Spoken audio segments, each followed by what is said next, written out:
Welcome back, my students, to a brand new episode of Comic Classes. Today's lesson is re-looking at Deadly Class, issue 489 of Fond Farewell, part 1. And this is the first part in the final story arc of the Deadly Class series. I was really excited to cover this. I read this about, 2 days ago, but I've been dropping a lot of different videos on the channel, so I haven't been able to get around to it. But without any further ado, let's jump right into today's story. Let's go. So the issue basically starts off with Kinji, and it's been a lot of years since we saw all these characters. So Kinji's basically looks a little different. You can still kind of tell who he is, but he has grown up a lot. And we get to see that he is talking with a ton of his henchmen that are mentioning why Deadly hasn't killed Saya yet over all these years, and he basically tells them that he basically has a plan in motion to basically give her the worst death possible. He wants it to be kind of poetic in a way, so we'll have to see where that leads. We also get to see that Marcus has been helping Saya to basically break her drug addiction, so we get to see the type of effects that has on a person, and basically her trying to overcome her addictions. Eventually, her and Marcus, they get ready to go out, basically to go, I guess, eat lunch at a restaurant, and she basically has time to think to herself, I guess, in the shower, as Marcus hands her clothes and her iconic black jacket to basically go out to eat. And we get to see them basically go to a restaurant, and while they're at this restaurant, they basically talk about everything that has happened in the last few years with themselves, and also we get to learn that Marcus has given up on killing Ronald Reagan in the story, and Saya basically tells them that Brandy basically is trying to run, I guess, for governor or something like that, or running for Senate, and Marcus basically tells her that she kind of has to just let it go and let things be. And Saya basically remarks that the people that you would think should have survived, as long as they have, as long as Brandy and Shabnam have, are basically dead at a very young age, being Billy and Willie, basically.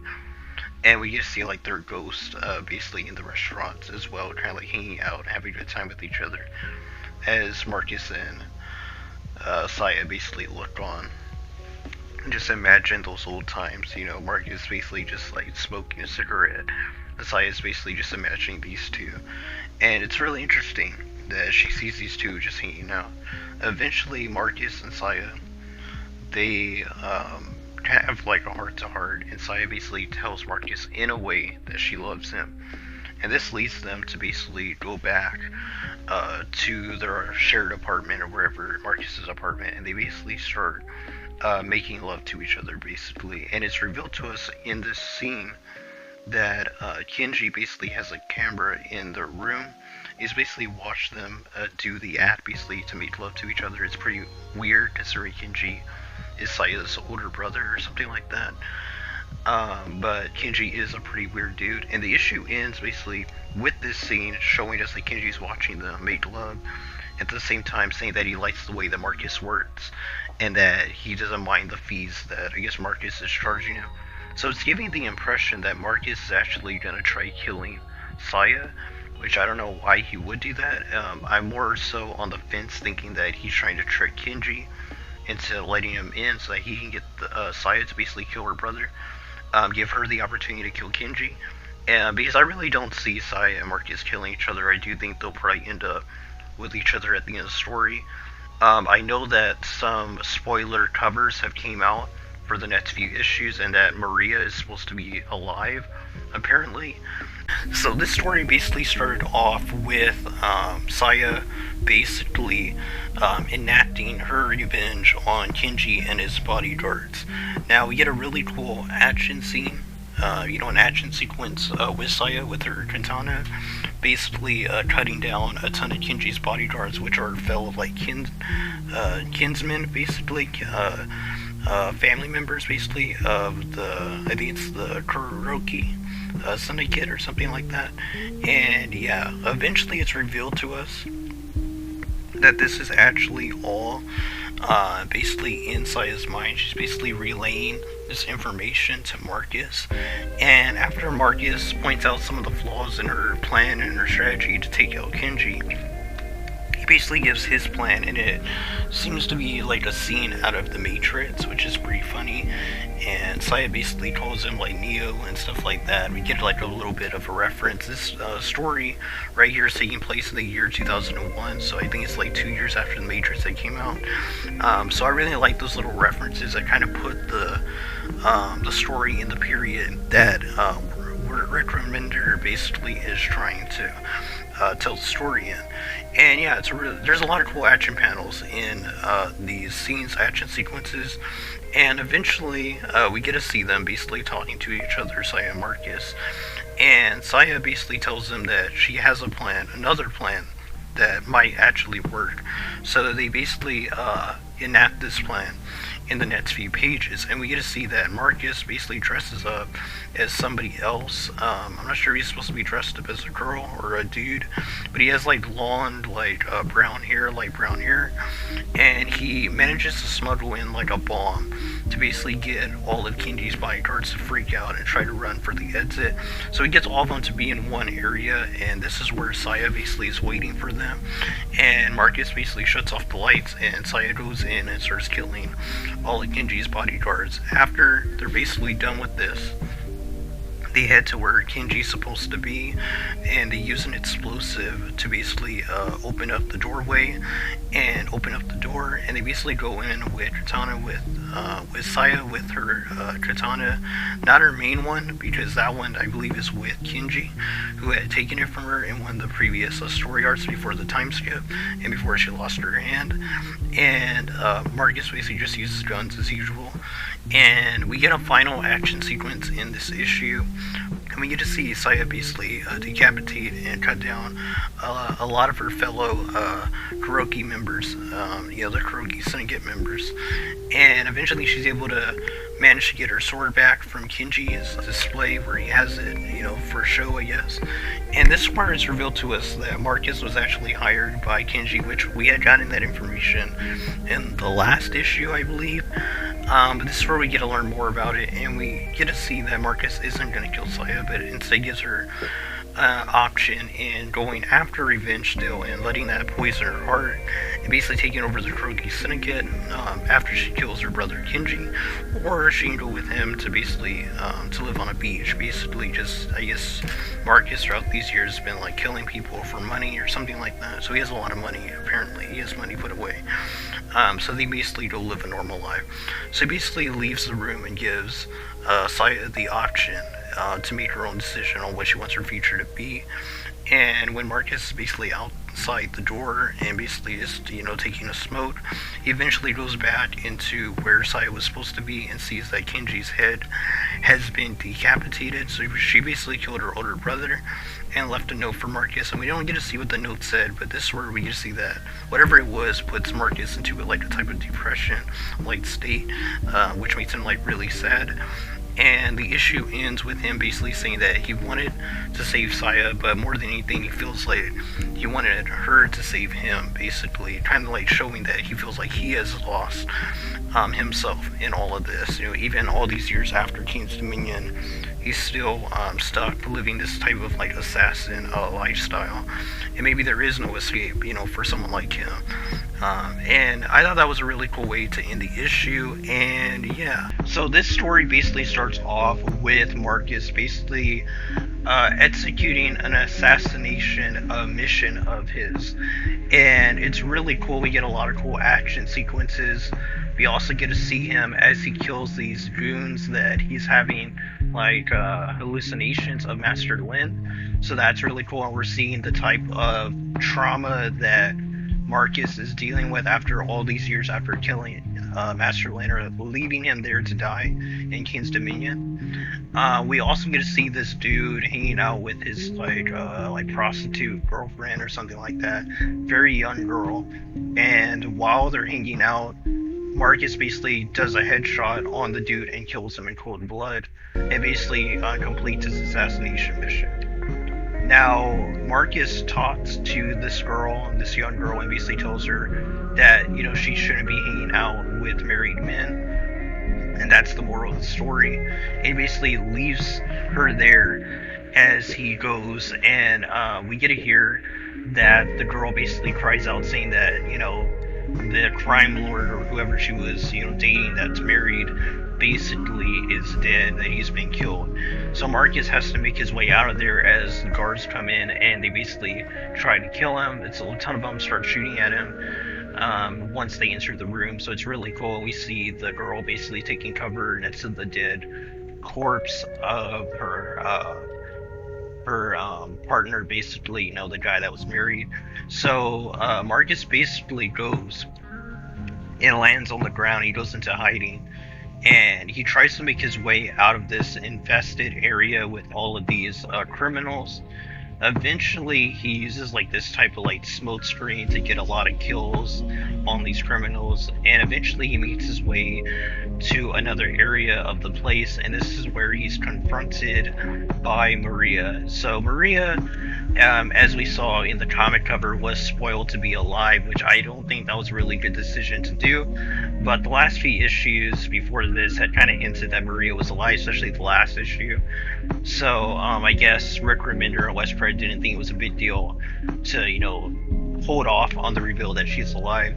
But we find out from Marcus that basically Maria's husband was actually the guy that Marcus killed. And Marcus was able to piece two and two together and figure out that Maria is actually the one that hired Marcus. And we learn that Marcus is actually a very well-known assassin at this point in time in his life.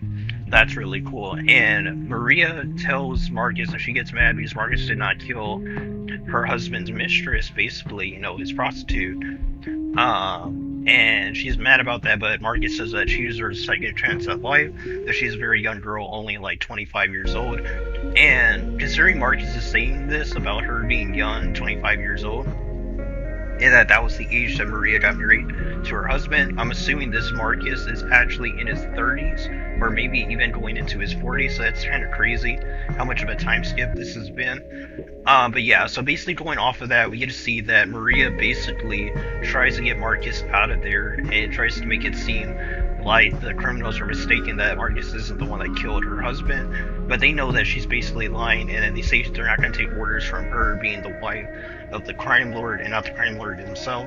So they basically say that, they'll kill her for being, a treacherous, you can see it on the screen, that swear word. But yeah, so basically Maria has to fight back against these guys, and she brings out her iconic fans that are very similar to Katana from Mortal Kombat, which I wonder if that was an inspiration for her character, using these katana type fans weapons. So she realizes while they're battling that Marcus has basically escaped, and she basically continues her fight against the criminals and does a very good job on her own, taking on a ton of these guys and killing a lot of them. But eventually Marcus does come back and says that, if he allowed Maria to die, there'd be no way that he would get paid and stuff like that. As he says, Maria says, "You came back for me," and Marcus says, "Dead clients can't pay." So I thought that was really funny scene. I like it when they put these little pieces of comedy in serious moments, as long as it doesn't ruin the complete tone of the scene. And we get this really cool splash page with it's not really a splash page, but it's a huge page with a ton of different panels of action panels, and this action sequence is really well done. After this, we go near the end of the chapter with Maria and Marcus basically escaping the island that they were on, and the issue ends with them basically sailing off into the sea, with Marcus saying that "I won't let you down again," and even the top set of the dialogue says "in the end they would be together." I believe that's supposed to be Master Lin talking, if I'm correct. That or just a narrator, but I believe it's Master Lin, kind of giving his perspective on what he thought Marcus and Maria's relationship would be in the far future, and that they would eventually end up together, because they're a lot like each other, and that they can't really trust anyone, but at the same time they're very stubborn, and they basically have lived a life of killing people, basically because of their teachings at King's Dominion and learning how to become assassins and all that stuff. And also to do with Maria and Stefano and Marcus and just all the stuff they went through, with, what was his name? Was it Chico? I think that was his name, his father. and himself as well. Just like tons of stuff that Marcus and Maria had to do with the relationship and how that evolved, and then eventually, completely got broken. And now it looks like they're gonna be coming back together and repairing that relationship, decades later, which is crazy. And how they took that story, Rick Remender and Wes Craig, and that they're taking in that direction. And we'll see if they indeed stay together in in future issues from this point on. And yeah, so this story basically starts off showing us Marcus's life, how it is so far. This basically takes place in the year 2006. So Marcus is about in his, I believe, 30s, maybe like mid 30s, almost 40s, and it's pretty interesting, to say the least, of what exactly the characters are going through. We get to see that he's actually living with Maria, and Marcus actually working as a writer for like a newspaper or something like that, and actually got fired from his job. And we get to see his interactions with Maria, and this is where it's revealed to us that Maria actually is developing a type of disease that kind of is crippling her, so it's kind of crazy. And throughout the months that the story takes place in, the disease just keeps getting worse and worse. And Marcus basically puts out the idea that maybe he should take a hit to basically pay for their medical bills so that Maria can get help, but she kind of refuses that. It says that she'll deal with being crippled rather than them going back into their old lifestyle, specifically Marcus going into that lifestyle again.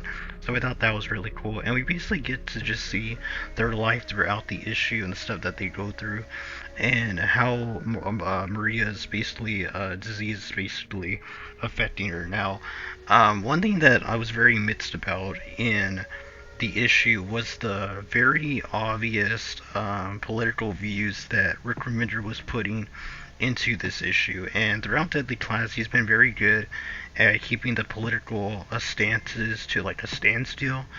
And he never really leaned a lot left or a lot right, but in this issue, the way he paints Marcus and Maria's interactions with the world, and the fact that this takes place in 2006, when these issues that they're bringing up, such as them having to work for people, like Maria basically works for a privileged family, basically, and they hardly pay her anything apparently, which is just crazy and very unheard of in the year like 2006. So it feels very politically motivated, and doesn't have any stance in actual reality in America in that time period. And I feel like had Rick Remender touched upon this plot point in like maybe the 60s, 70s, it would have had more weight. But considering the story takes place in 2006, we had far past the time of people being discriminated like that in the sense of their payload and not being able to get medical care. That's something all Americans deal with. So I just felt very politically motivated, and it really took me out of the story. But so I was mixed on that. Another thing he kind of tackles in this issue is that we get to see Maria and Marcus basically watching TV, and we get to see that Brandy Lynn is actually running for president, or she's running for vice president. I'm guessing probably vice president or some type of mayor, governor, like we saw in a previous issue. We had saw Brandy, Wanda Versailles, and Marcus were talking with each other a few issues back. We got to see Brandy, I think, on the TV as well, or on billboards, basically running for governor or something like that, or mayor. So maybe she's trying to go higher up, but we get to see an attack on Christianity by Rick Remender in this issue, with him painting Brandy Lynn as a type of person that's kind of advocating to those Christian people. And as a Christian myself, I thought the way that Rick Remender kind of like put the stuff what Marcus was saying about Christians doing some of the worst things, the Christians that he knew being some of the worst people he knew, seemed very, again, very like politically motivated. The reality is the majority of Christians are very nice people, and if this was done to any type of group of people in a type of political commentary, he would probably get canceled. But the fact that he's using Christians, and those people aren't gonna, fight back in that or get super angry and try to like cancel him, and that seems the reason why he went after them. And it feels very weak. It feels politically motivated, and it's very left leaning. I'm not saying you can't be a Christian and be left, but we do get to see we do see a lot of people in the real world when it comes to America, especially, who are left leaning that kind of believe that Christians aren't that great, and even try to paint them in a bad light, despite most Christians being peace loving people that never really commit any of the crazy stuff you see from maybe other religions or even people that aren't religious. So this again is something that really took me out of this issue, and it's something we never really had saw in Deadly Class before this issue. We had characters like Zinzelli, who was a Christian, and there were moments where they questioned her faith, but it was never in a way to where they painted her as being wrong for being a Christian. And here, it's kind of like, it almost felt like he was painting Christianity in a bad light, or saying most Christians are bad, or try to fake being a good person and being hypocrites and stuff like that, which is just not true for the majority of Christians, or at least, in what we see most of the time in America. Most people aren't going to be doing messed up stuff, and it just really took me out. And basically, Maria turns off the TV and says that she doesn't want to hear any more of it.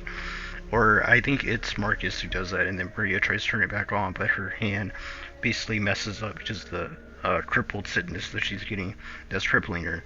But going off of that, from that point on, the story took off and it became more enjoyable.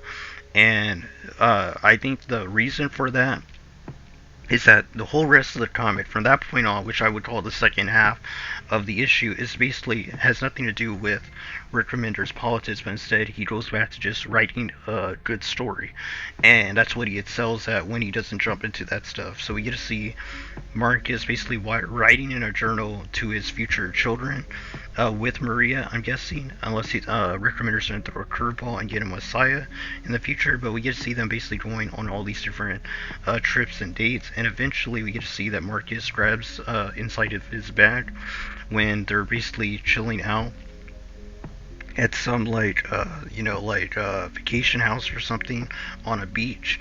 And we get to see that Maria is basically taking a bath whenever Marcus goes into the bathroom, surprises her with a proposal ring, basically, and asks her to marry him. And she basically is surprised and starts crying over, Marcus's proposal, but says that she doesn't know if he should do this because she's going to be a crippled person. It's going to be a lot of work to be with her and take care of her and stuff like that. But Marcus basically says he doesn't want it any other way, and he basically asks Maria to marry him, and they decide to get married, and she accepts his marriage proposal, and they end up basically kissing, embracing, and probably making love afterwards.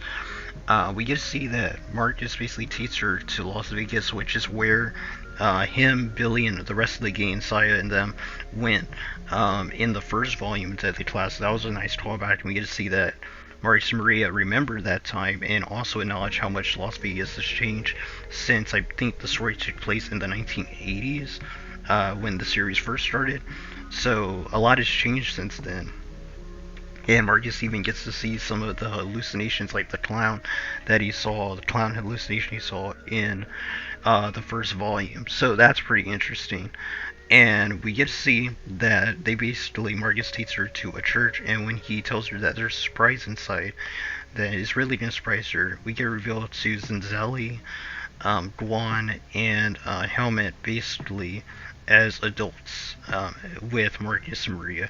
They basically are here to witness. Helmet says that Marcus said that they needed a few witnesses, so they came together to witness the marriage of Marcus and Maria. So they basically get married, and we get to see the group of friends basically just enjoy the celebration of Marcus and Maria getting married. And this whole scene basically ends with Marcus and Maria going to a bedroom and possibly, I'm guessing, going to be teasing Maria basically getting pregnant with Marcus's child.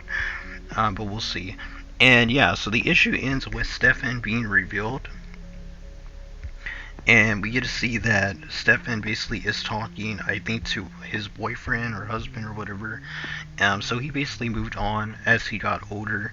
And we get to see him working on the computer and that. And once his, other person, boyfriend or husband, whatever he is, goes to get them a drink or something, Stefan basically goes and looks inside of a scrapbook and he sees a lot of his old friends as well as a picture of Kindle, and this makes him sad, but he basically calls out to his other, who's named John, and he basically goes into the kitchen and he sees that John has actually been murdered. And this is where a guy basically sneaks up on him and murders him as well in cold blood too. So now Steven or Stefan and John are both dead, and we get to see the silhouette of our person basically who killed both of them.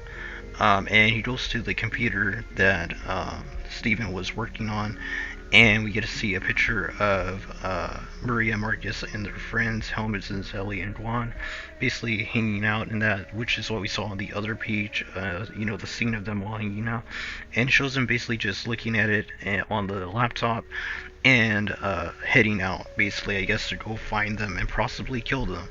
And it says to be continued, and that's how the issue ends. And yeah, that was Rick Remender and Wes Craig's Deadly Class, issue 52, A Fond Farewell, part 4. This was pretty interesting. Like I said, I had mixed feelings on the issue. I don't think it was the best issue. A lot of the politics that Rick Remender put in there, like I said, some of it felt weak, some of it felt forced, some of it felt like he only did it because he knows he can get away with it, whereas if he would have made fun of something else other than Christians, he would get massive backlash. So stuff like that I don't respect. As a Christian myself, I just don't respect those things. But other than those things, everything else in the issue was very well done. And the way the issue ended off, it really ended off with a bang, with the marriage of Maria and Marcus basically getting together finally at the very end of this series, as well as teasing a villain that just killed Stefan and John, his other, I'm not sure if it was boyfriend or husband, but they're both dead, and it looks like whoever this mysterious person is probably gonna go after Marcus and Maria and their friends. So it's gonna be cool, and hopefully this has a huge climax to end off the entire series. Rick Remender confirmed that there's only 4 more issues left of the story left to tell. So we're almost to the end, and it's gonna be crazy to say goodbye to the series, but looks like it's gonna wrap up really nice. So hopefully Rick Remender in the last 4 issues just keep the politics out of it and just tells a great story like he has been doing this entire time. And yeah, so even though this one I feel like was iffy, I have hope that Rick Remender isn't gonna like just put tons of politics in the final 4 and ruin his ending, because he really will ruin it, at least for people like me that feel like the politics just don't need to be in it. But that's gonna be all, guys. Be sure to subscribe if you're a fan of Deadly Class. I'm doing tier list videos regarding Deadly Class. I will probably make a discussion video talking about who I think is the mysterious dude at the end of the comic, the mysterious figure that we saw. Because I do have a theory of who I think it might be. And yeah, I haven't been spoiled on any comic covers other than the next one, which I think I saw before a few months ago, and they show it at the end of this comic as well, teasing the next issue, but it doesn't show the person that was at the final page. So we'll have to see on who that is, and I will probably make a video talking about that. So if you're into Deadly Class, check out my playlist covering the entire Deadly Class series, all the volumes up to this point, and issues that we've talked about so far in this newest story arc, the final story arc of the story, and check out the tier list videos that are going to be coming out, as well as discussion videos that we might be putting out as well. But until next video, guys, God bless you. Until next lesson, keep on reading those comments.